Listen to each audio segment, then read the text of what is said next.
வணக்கம். செல்வகுமாரின் மதியம் 1:15 வானிலை ஆய்வறிக்கை. அதிகாரப்பூர்வ வானிலை அறிக்கைக்கு இந்திய வானிலை ஆராய்ச்சித்துறை அறிக்கையை பார்க்கவும். 2025 நவம்பர் 16 ஞாயிற்றுக்கிழமை மதிய ஆய்வறிக்கை. தலைப்புச் செய்தி சில வார்த்தைகள்.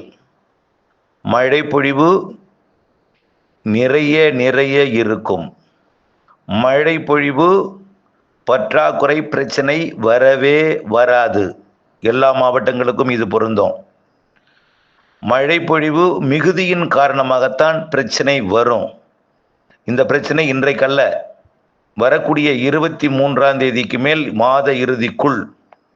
திரும்ப சொல்வதற்கான காரணம், பொறுமை இல்லாமல், புரிதல் இல்லாமல், நிம்மதி இல்லாமல், குழப்பிக்கொண்டு கைபேசி அழைக்கின்ற காரணத்தினாலே இவ்வளவு நாளாக 9 டிகிரி வட அட்சரேகைக்கு வடக்கே, 12 டிகிரி வட அட்சரேகைக்கு தெற்கே இடைப்பட்ட பகுதியில்தான் இந்த நிகழ்வு கரை கடந்து பாதிக்கும் மழைப்பொழிவை கொடுக்கும் என்று இப்பொழுது சொல்ல தொடங்கி இருக்கிறேன்.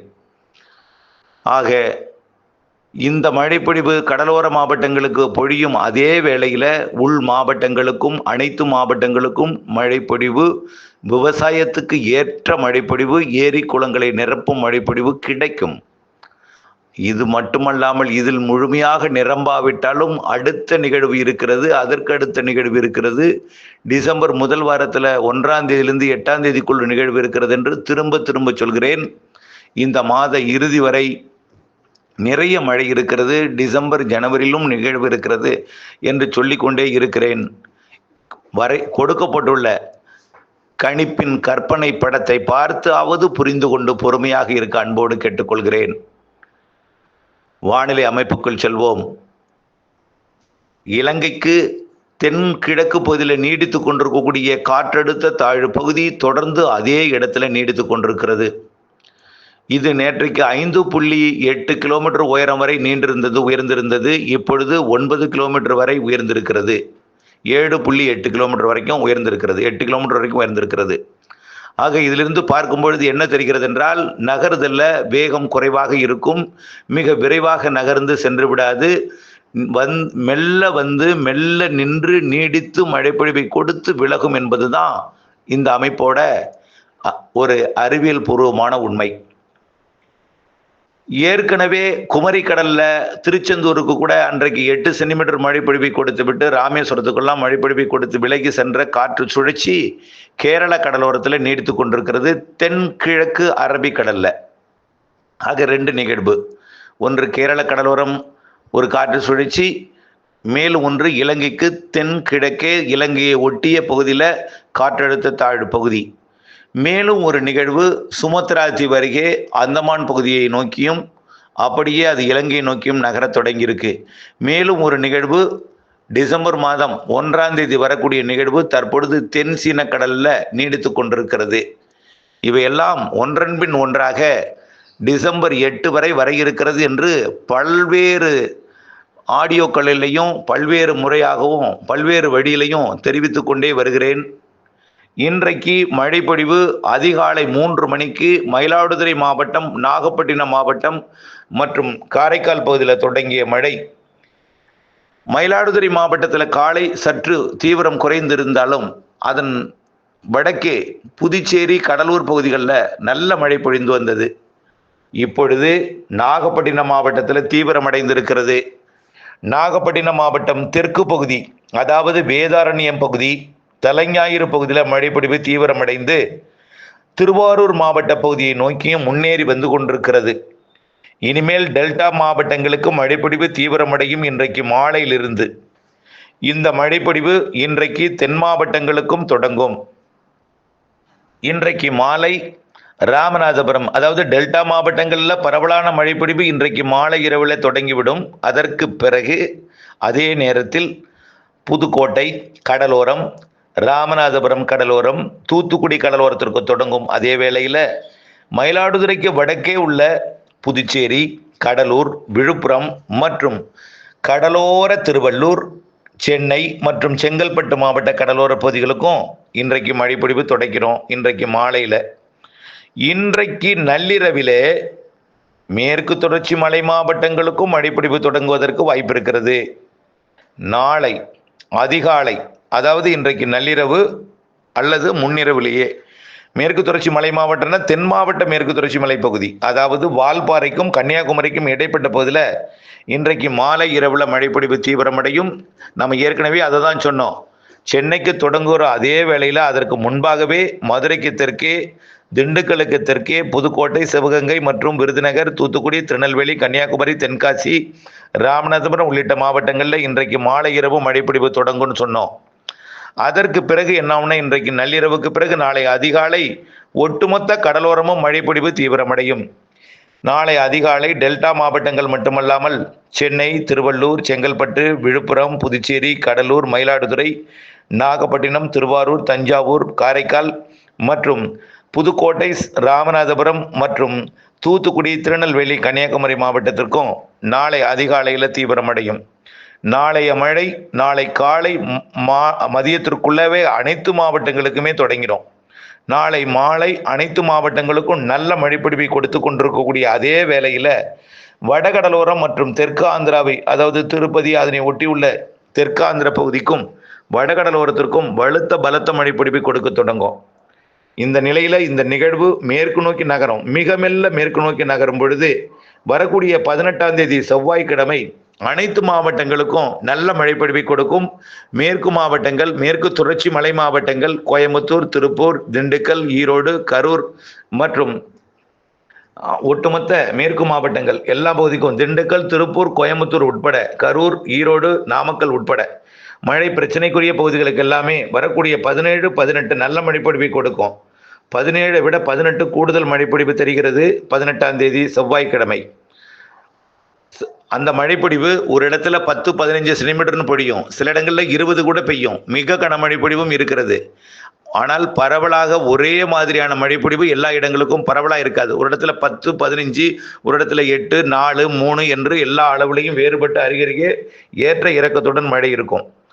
திருவள்ளூர் மாவட்டம் தொடங்கி கன்னியாகுமரி வரைக்கும், கடலோரத்திலிருந்து கேரள எல்லையோரம், அரபிக்கடலோரம் வரைக்கும், கர்நாடக எல்லையோரம், ஆந்திர எல்லையோரம் உட்பட 17, 18ஆம் தேதி நல்ல மழைப்பொழிவை கொடுக்க போகிற அதே வேளையில் ஒதுக்குதல் இருந்தாலும் குறைந்தபட்ச ஒதுக்குதல் தான் இருக்கும். அதில் குறைந்தபட்சம் மிதமான மழைப்பொழிவாவது அந்த மழைப்பொழிவு கொடுக்கும். ஒதுக்குதல் பெரிதாக இருக்காது, குறைந்தபட்ச மழைப்பொழிவு கொடுக்கும்.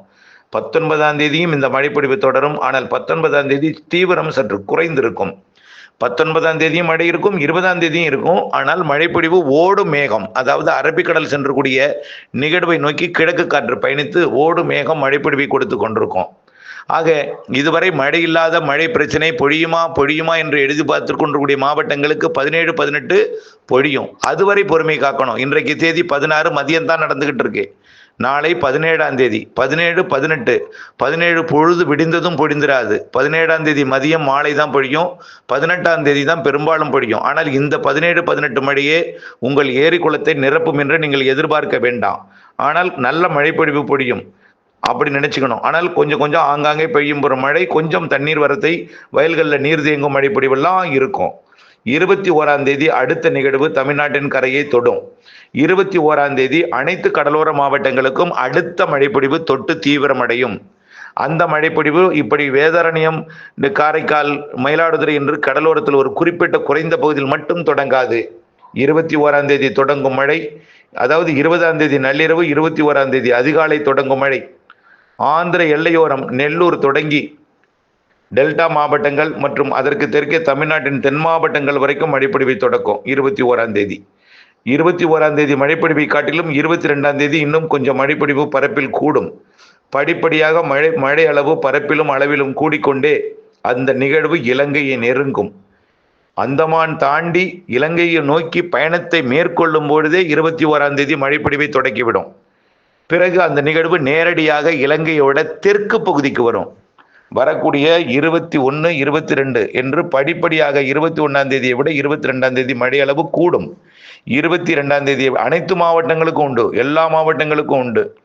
22ஆம் தேதி மழைப்பொழிவை விட 23ஆம் தேதி மழைப்பொழிவு கூடும். 23 விட 24 கனமழையாக மாறிவிடும். 23ஆம் தேதி கனமழை, மிக கனமழை பொழிவாக மாறிவிடும் எல்லா மாவட்டங்களுக்குமே.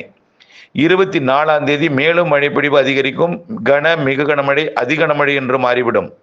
இலங்கையில் பெரும்பாலான பகுதிகளுக்கு சற்று பாதிக்கும் மழைப்பொழிவை ஏற்படுத்தும் அந்த நிகழ்வு இலங்கைக்கு மிக நெருக்கமாக இலங்கை கரையை ஒட்டிய வடமேற்கு திசை நோக்கி வடமேற்கு திசை நோக்கி நகர்ந்து அது டெல்டா மாவட்டங்களுக்கு நெருக்கமாக வரும். புயல் அல்ல, புயலாக உருவானாலும் சென்னியார் புயலாக உருவெடுத்தாலும் கூட கரையை கடக்கும் பொழுது, கரையை நெருங்கும் போது செயலிழக்கும் என்று சொல்லியிருக்கிறோம். அதை முதல்ல நினைவில் வைத்துக் கொள்ளுங்கள். செயலிழந்தால்தான் நிறைய மழைப்பொழிவை கொடுக்கும், செயலிழந்து தான் நிறைய மழைப்பொழிவை கொடுக்கும். நிகழ்வு தீவிரமடைவதற்கு முன்பாகவே நிறைய மழைப்பொழிவை கொடுக்க போகிறது. இலங்கைக்கு பாதிக்கும் மழை என்பது உறுதியாகிவிட்டது. அதனைத் தொடர்ந்து அது அனைத்து மாவட்டங்களுக்கும் நிறைய மழைப்பொழிவை கொடுத்து கொண்டு வடக்கு நோக்கி நகரும் பொழுது தமிழ்நாட்டின் வடகடலோரம், டெல்டா மாவட்டங்களுக்கு நிறைய மழைப்பொழிவை கொடுக்க தொடங்கும். அதே வேளையில் தென்கடலோரமும், வடகடலோரமும், டெல்டா கடலோரமும், டெல்டாவின் உள்பகுதிக்கும் மழை மேலும் தீவிரமடையும். 25ஆம் தேதி 26ஆம் தேதி அனைத்து மாவட்டங்களுக்கும் நல்ல மழைப்பொழிவை கொடுத்து கொண்டே டெல்டா வடகடலோர பகுதிகளுக்கு சற்று பாதிக்கும் மழைப்பொழிவை கொடுக்கும். எப்படி பாதிப்பு என்றால், கடலோரமும் மழைப்பொழிவை பொழிவு இருக்கும். 26ஆம் தேதி கடலோரம், 24, அதாவது தொடர்ச்சியாக 22ஆம் தேதி 21ஆம் தேதியிலிருந்து மழை தான் 28ஆம் தேதி வரைக்கும். ஆக தினசரி கடலோர மாவட்டங்கள்லையும் மழை இருக்கும், உள்ளேயும் மழை இருக்கும். உள்ளே பெய்யக்கூடிய மழை அது தேவைக்கு அதிகமாக போகும்பொழுது வடிகால் வழியாக திறந்து விடப்பட்டு ஆறுகளில் கடலோர பகுதிகளை நோக்கி எல்லா மாவட்டங்களிலிருந்தும் வரும். இதனால கடலோர மாவட்டங்கள்லையும் மழைப்பொழிவு இருக்கும், கடலோரம் நோக்கி உள் மாவட்ட மழைப்பொழிவும் வரும். அதனால தான் நம்ம சொல்றோம், கடலோரம் பாதிக்கும் மழைப்பொழிவு தெரிகிறது, உள்ளே நிரப்பும் மழைப்பொழிவு தெரிகிறது. இது என்ன சார், வடக்கு நோக்கித்தான் போகுது, நீங்க டெல்டா மாவட்டங்களை ஒட்டி கடலூர் மாவட்டத்துக்கு அருகிலே போய் இது கரை கடந்து விழுப்புரம் மற்றும் அப்படியே திருவண்ணாமலை மாவட்ட பகுதி நோக்கி கரை கடந்து செல்வதற்கு வாய்ப்பு இருக்கிறது என்று இப்பொழுது நான் உங்களுக்கு அறிவித்துக் கொண்டிருக்கிறேன். ஆனால் இந்த மழைப்பொழிவு அனைத்து வடவுள் மாவட்ட பகுதிகளுக்கும், வடகடலோரம், டெல்டா மாவட்டங்களுக்கு நிறைய மழைப்பொழிவை கொடுக்கும். இது தென் மாவட்டங்களுக்கு எப்படி மழைப்பொழிவை கொடுக்கும் என்று நீங்கள் கேட்கலாம். மேற்கு திசை காற்று தென் மாவட்டங்கள் வழியாக நிகழ்வை நோக்கி வரும் பொழுது மேற்கு மாவட்டங்கள் தென் மாவட்டங்களுக்கும் நிறைய மழைப்பொழிவை கொடுக்கும். இது கடந்து முடிந்த பிறகு 29, 30ஆம் தேதிக்கு பிறகும் உங்களுக்கு ஏதேனும் ஒரு இடங்கள்ல பற்றாக்குறை, ஏரி குளங்கள் எங்காவது நிரம்பாமல் போதும் முழு கொள்ளளவு எட்டாமல் அரை மற்றும் முக்கால் நிரம்பியிருந்தால் அடுத்தது வரக்கூடிய டிசம்பர் 1ஆம் தேதியிலிருந்து 8ஆம் தேதிக்குள் அதுவும் நிறைய மழைப்பொழிவை தரும். அது இப்படி வடகடலோரம் நோக்கி பயணிக்காது, மத்திய மாவட்டங்கள் வழி மேற்கு நோக்கி பயணிக்கும். அது மட்டுமா, டிசம்பர் மாதம் 8ஆம் தேதியிலிருந்து 24ஆம் தேதிக்குள் 3 நிகழ்வுகள், சிறு நிகழ்வுகள், தாழ்வு பகுதிகள், மண்டலங்கள், தீவிர தாழ்வு பகுதிகள் என்று இருக்கிறது. அதற்கு அடுத்தபடியாக டிசம்பர் கிறிஸ்துமஸுக்கு பிறகு ஒரு வலுவான நிகழ்வு இருக்கிறது. ஜனவரியில 2 வலுவான நிகழ்வு தருகிறது. இவையெல்லாம் நிறைய மழைப்பொழிவை தரும். நம்பிக்கை வேண்டும். ஒரு நிகழ்வு வடக்கு நோக்கி சென்ற காரணத்தினாலே அது செயலிழந்து புதிய நிகழ்வை உருவாக்குவதற்கு தாமதம் ஏற்பட்டது.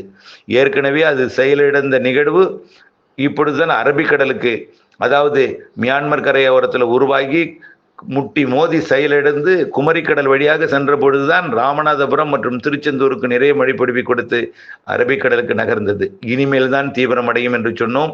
தீவிரமடைந்து இப்பொழுது வேதாரண்யம் பகுதிக்கு மழைப்பொழிவை கொடுத்து கொண்டிருக்கிறது. இன்னும் டெல்டாவில் தொடங்கும், படிப்படியாக உள்ளே தொடங்கும். நாளை 17, மறுதினம் 18 நல்ல மழைப்பொழிவை கொடுக்கும், கடலோரம் நிறைய கொடுக்கும். இந்த நிகழ்வு உங்களை திருப்திப்படுத்தாது. உள் மாவட்ட பிரச்சனைக்குரிய பகுதிகளுக்கு எல்லாமே வருகிறது மழை. 21ஆம் தேதிக்கு மேல் 30ஆம் தேதிக்குள் நிறைய மழை தரும். டிசம்பர் முதல் வாரம் நிறைய மழை தரும்.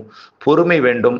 படத்தை பார்த்தாவது, கரை கடக்கும் வழித்தடத்தை பார்த்தாவது புரிந்துணர்ந்து பொறுமையுடன் இருக்க அன்போடு கேட்டுக்கொள்கிறேன். நன்றி.